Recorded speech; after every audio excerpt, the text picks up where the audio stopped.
नमस्कार दोस्तों, स्वागत है आप सभी का एक बार फिर से हमारे YouTube चैनल पर। दोस्तों, देश के 12 ज्योतिर्लिंगों में केदारनाथ धाम सबसे ज्यादा ऊंचाई पर बसा है। ये धाम मंदाकिनी नदी के किनारे 3581 मीटर की ऊंचाई पर स्थित है। ये उत्तराखंड का सबसे विशाल शिव मंदिर है जो पत्थरों के शिलाखंडों को जोड़कर बनाया गया है। दोस्तों, केदारनाथ धाम के बारे में हम ये तो जानते हैं कि भाई दूज के दिन इस मंदिर की कपाट पूरे 6 महीने के लिए बंद कर दिए जाते हैं। मंदिर बंद होने के पहले यहाँ पर एक दीपक जलाया जाता है और उसके बाद पूरी विधि विधान के साथ इस मंदिर में ताले लगा दिए जाते हैं।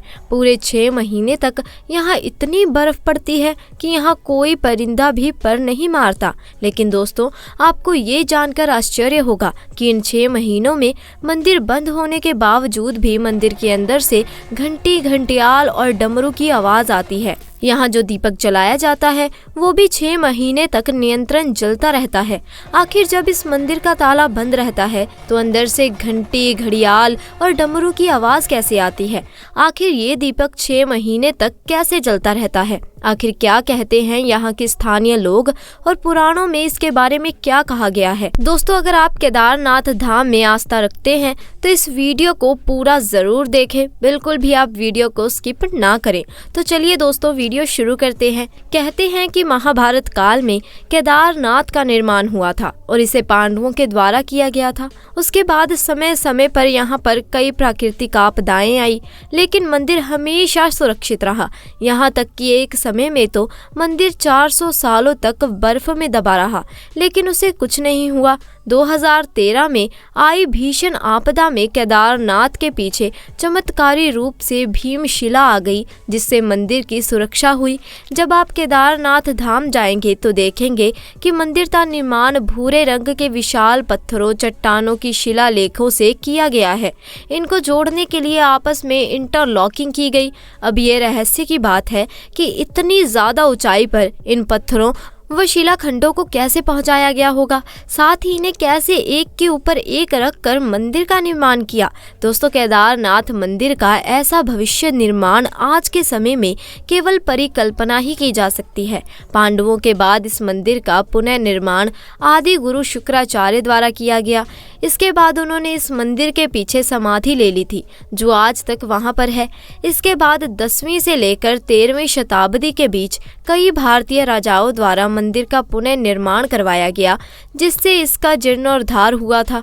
वाईडी इंस्टीट्यूट ऑफ हिमालय के द्वारा किए गए शोध में ये बातें सामने आई थी कि 13वीं शताब्दी से लेकर 17वीं शताब्दी तक ये क्षेत्र पूरी तरह से बर्फ से ढक गया था। तब लगभग 400 वर्षों तक केदारनाथ मंदिर पूरी तरह से हिम से ढका रहा था। इस कारण भी मंदिर को कोई क्षति नहीं पहुंची थी। इसके प्रमाण आज भी मंदिर के द्वारों पर देखने को मिलते हैं। दोस्तों, केदारनाथ मंदिर से लगभग आधा किलोमीटर की दूरी पर प्रसिद्ध भैरव जी का मंदिर स्थित है। इसे इस क्षेत्र का क्षेत्रपाल भी कहा जाता है, जो इस मंदिर की सुरक्षा करते हैं। सर्दियों के महीने में दीपावली के अगले दिन से केदारनाथ मंदिर के कपाट भीषण बर्फबारी के कारण बंद कर दिए जाते हैं और उसके 6 महीने के बाद अक्षय तृतीया के दिन खोले जाते हैं। और इसी समय के बीच कुछ ऐसा होता है जो आपके विज्ञान जगत के सोच और समझ से भी परे है। दोस्तों, दीपावली के बाद यहाँ पर भीषण बर्फबारी का दौर शुरू हो जाता है, जिस कारण केदारनाथ भगवान के प्रतीकात्मक रूप को नीची उखी मंड के ओकरेश्वर मंदिर में स्थापित कर दिया जाता है। इन 6 महीनों में वहां के स्थानीय नागरिक भी वहीं नहीं रह पाते। बस कुछ साधु, सन्यासी और कुछ स्थानीय लोगों को छोड़कर इस कारण वहां से सभी श्रद्धालु, भक्तगण, स्थानीय नागरिक, दुकान वाले, उत्तराखंड सरकार के अधिकारी सभी नीचे आ जाते हैं। 6 महीने तक ये स्थल एकदम सुनसान रहता है व केदारनाथ धाम जाने के सभी मार्ग भी बंद हो जाते हैं। कहते हैं कि जब ये मंदिर और उसके आसपास के इलाके सुनसान हो जाते हैं तब इस मंदिर के अंदर से रोजाना घंटी, घड़ियाल और डमरू की आवाज सुनाई देती है और ऐसा लगता है कि अंदर कोई है जो महादेव की पूजा अर्चना करता है। दोस्तों, स्थानीय लोगों के अनुसार इस मंदिर में कुछ रहस्यमयी साधु आते हैं जो अपने सूक्ष्म शरीर से इस मंदिर में प्रवेश करते हैं और भोलेनाथ की पूजा अर्चना करते हैं। पुराणों के अनुसार जब मनुष्य इस स्थान को छोड़कर नीचे चले जाते हैं तब देवताओं के हाथों में इस मंदिर की पूजा पाठ का जिम्मा होता है। वे नित्य रोजाना इस मंदिर में पूरी विधि विधान के साथ पूजा पाठ करते हैं। इन 6 महीनों में अगर इस मंदिर की सुरक्षा की बात करें तो इसकी पूरी जिम्मेदारी श्री भैरवनाथ जी संभालते हैं।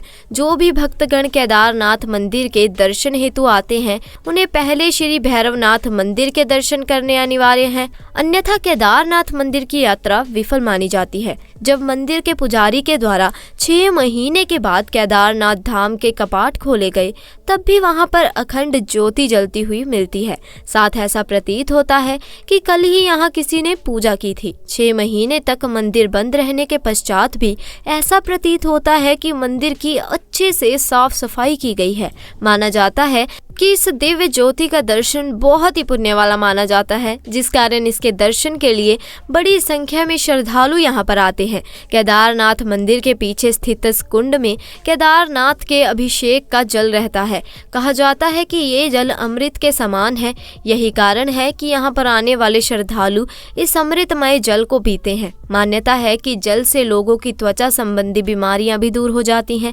सनातन धर्म में इस अमृत कुंड के जल को गंगा जल जैसा पवित्र माना गया है। दोस्तों, आपका क्या कहना है केदारनाथ धाम के अंदर होने वाली इस रहस्यमयी पूजा पाठ के बारे में? क्या इन 6 महीनों में देवताओं द्वारा इस मंदिर में पूजा पाठ की जाती है या यहाँ रहने वाले सूक्ष्म शरीरधारी साधु सन्यासी इस मंत्र के अंदर पूजा पाठ करते हैं? आपका क्या कहना है?